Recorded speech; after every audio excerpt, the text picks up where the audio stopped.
Bonsoir à tous et bonsoir à toutes. Bienvenue dans Punchline sur CNews et sur Europe 1. La vérité des chiffres est implacable. Ceux de l'immigration, publiés aujourd'hui par le ministère de l'Intérieur, sont clairs.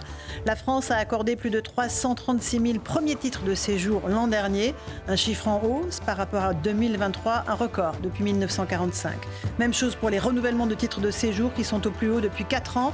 Au total, lorsque l'on additionne tout, il y a 4,3 millions de personnes en situation légale sur le sol français, auquel il faut évidemment rajouter les illégaux qui ne sont pas comptabilisés. Mais si l'on regarde les chiffres de l'AME, l'aide médicale d'État, qui permet aux immigrés clandestins de voir leurs frais de santé pris en charge par l'État, on avoisine les 500 000 personnes.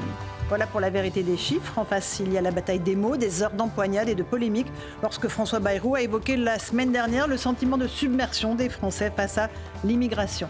La réalité, c'est que la vague ne cesse de monter. La France a du mal à refermer ses portes, même si quelques indices nous montrent que les choses commencent à changer. Bruno Retailleau, en poste depuis à peine 5 mois, a raison de se féliciter de l'augmentation de 26% des expulsions pour 2024. Mais globalement, nous expulsons moins qu'avant la période du Covid. Nous sommes donc encore vraiment au milieu du guet. Voilà pour les grandes lignes des débats ce soir dans Punchline.